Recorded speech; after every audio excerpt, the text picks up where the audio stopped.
മനസ്സിൽ നനവുള്ള മുഴുവൻ മനുഷ്യരെയും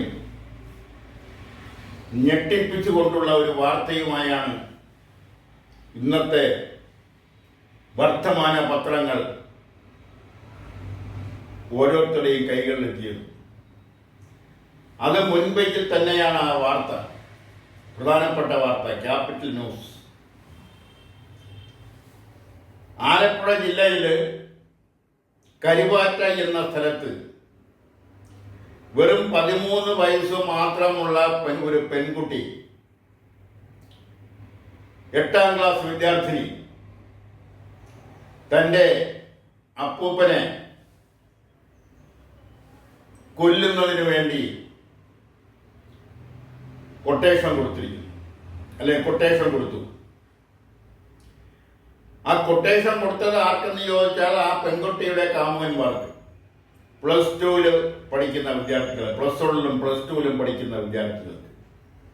ഒരാൾ +1 +2 വെച്ച് വിദ്യാഭ്യാസം പഠിത്തം മതിയാക്കിയവരാണ്. പ്രാഥമികമായി പുറത്തു വന്ന റിപ്പോർട്ട് അനുസരിച്ച് എന്തിനു വേണ്ടിയാണ് ഇത് ചെയ്തെന്ന് ചോദിച്ചാൽ, ദിവസവും താമസിച്ചു വരുന്ന കുട്ടിയെ ഈ അപ്പൂപ്പൻ ശാസിച്ചു. അതതിൻ്റെ ഒരു കാരണം. മറ്റൊരു കാരണം, വീട്ടിലിരിക്കുന്ന സ്വർണ്ണാഭരണങ്ങൾ കുറിച്ച് അറിയാവുന്ന പെൺകുട്ടി ആ സ്വർണ്ണാഭരണങ്ങൾ കവരുന്നതിന് വേണ്ടി, അല്ലെങ്കിൽ അത് കൈവശപ്പെടുത്തിയാൽ തനിക്കൊരു ഐഫോണും കാമുകനൊരു ബൈക്കും വാങ്ങാൻ കഴിയുന്ന പണം അതിൽ നിന്ന് എടുക്കാം എന്നുള്ള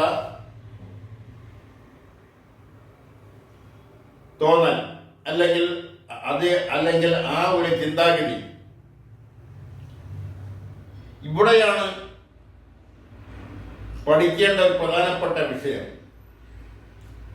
ഈ കുട്ടിയുടെ ഈ മനസ്സിലേക്ക് ഇത്ര ദുഷ്ടവും ക്രൂരവുമായ ഒരു മനസ്സ് എങ്ങനെ കടന്നു വന്നു? ഒരു ദുഷ്ട മനസ്സ് എങ്ങനെ കടന്നു വന്നു? എങ്ങനെ വന്നു?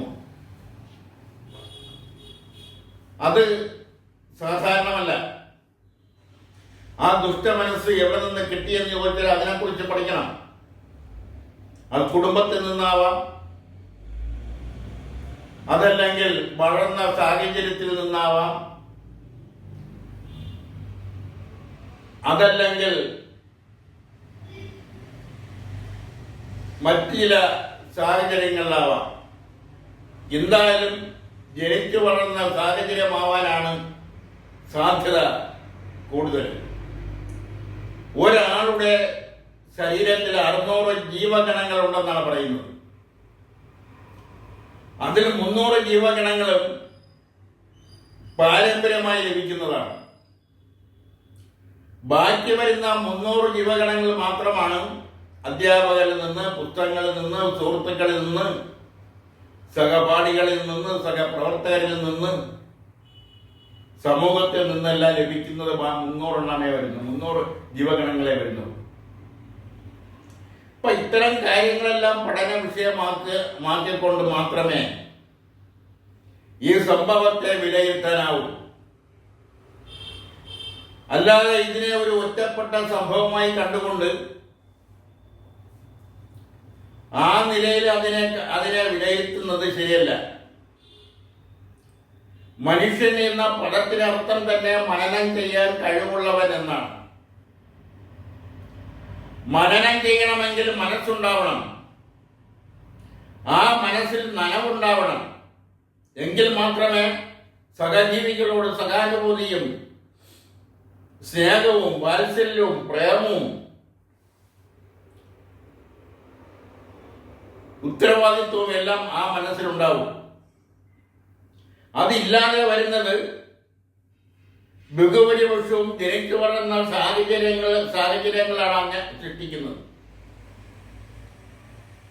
അപ്പൊ അത്തരം കുട്ടികളെ സ്നേഹം കൊടുത്തുകൊണ്ട് കൂടുതൽ ചേർത്ത് നിർത്തണം എന്ന അഭിപ്രായത്തോട് പൂർണ്ണമായി യോജിപ്പില്ല. അങ്ങനെ വന്നാൽ ആ കുട്ടി നന്നാവുമെന്നുള്ള അഭിപ്രായവുമില്ല. ഇന്നത്തെ കുട്ടികൾക്ക് എല്ലാം അറിയാം. പ്രത്യേകിച്ചൊരു ബോധവൽക്കരണത്തിന്റെ ഒന്നും ആവശ്യമുള്ളതായും തോന്നുന്നില്ല. പ്രായത്തിന്റെ പരിഗണന അത് കൂടുതൽ ബലം കൊടുക്കാതെ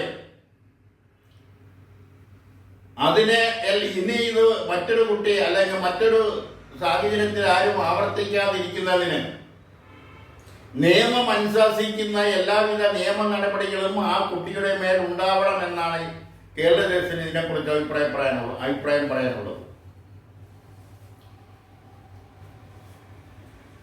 ഈ കുട്ടികളൊക്കെ അല്ലെ ഇത്തരം സ്വഭാവമുള്ള കുട്ടികളൊക്കെ വളർന്നു വന്നു കഴിഞ്ഞാൽ ഇത് സമൂഹത്തിൽ ഏൽപ്പിക്കുന്ന പരിക്കുകൾ വളരെ വലുതായിരിക്കും. സഹപാഠികളിൽ ഏൽപ്പിക്കുന്ന പരിക്കുകൾ ഒരാളെ സംബന്ധിച്ചിടത്തോളം അയാളുടെ ഏറ്റവും നല്ല കാലഘട്ടം എന്ന് പറയുന്ന വിദ്യാഭ്യാസ കാലഘട്ടമാണ്.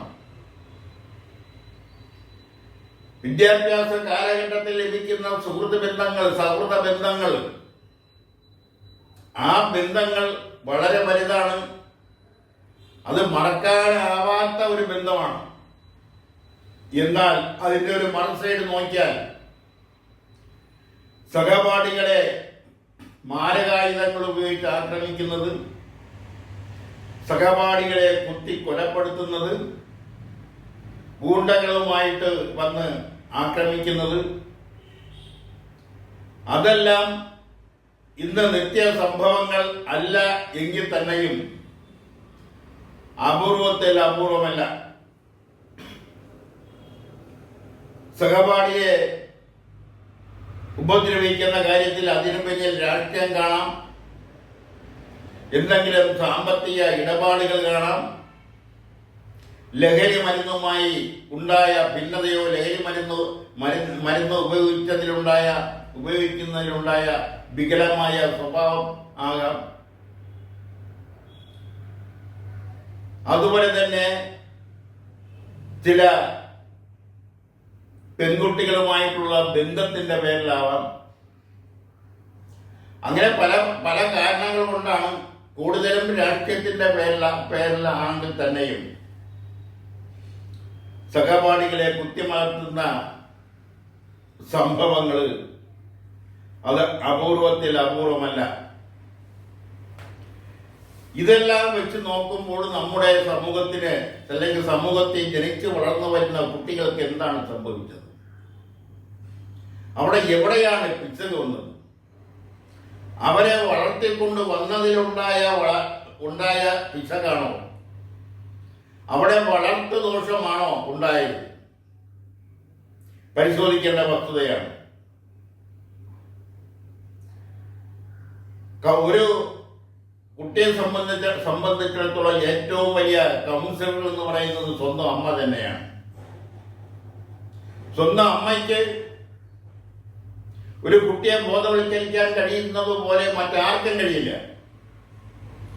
അപ്പൊ അത് എന്തുകൊണ്ട് നടക്കുന്നില്ല, അല്ലെങ്കിൽ അതിന്റെ പ്രാധാന്യം എന്തുകൊണ്ട് സമൂഹം തിരിച്ചറിയുന്നില്ല? ഇതിനു മുമ്പും ഇതിന് സമാനമായ സംഭവങ്ങൾ കേരളത്തിൽ ഉണ്ടായിട്ടുണ്ട്. മനസ്സാക്ഷിയെ മരവിപ്പിക്കുന്ന നിലയിലുള്ള സംഭവങ്ങൾ ഇതിനു മുമ്പ് നടന്നിട്ടുണ്ട്. പക്ഷെ അതെല്ലാം വളരെ വളരെ അപൂർവമായിട്ടായിരുന്നു. ഇന്ന് മയക്കുമരുന്നിന്റെ പിടിയിലാണ് കേരളം.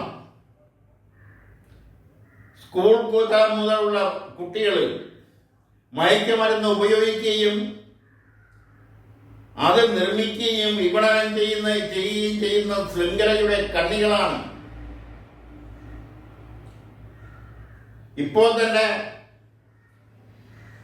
ലഹരി മരുന്നുമായി ബന്ധപ്പെട്ട കേസുകളിൽ ആയിരക്കണക്കിന് കുറ്റവാളികളെ അറസ്റ്റ് ചെയ്ത് കേസെടുത്തു എന്നാണ് അറിയുന്നത്. കുറ്റവാളികളിൽ ബഹുഭൂരിപക്ഷം പേരും കൗമാരം പ്രായം കഴിയാത്തവരും കൗമാരപ്രായത്തിൽ എത്തി നിൽക്കുന്നവരും കൗമാരപ്രായം കഴിഞ്ഞു നിൽക്കുന്നവരുമാണ്.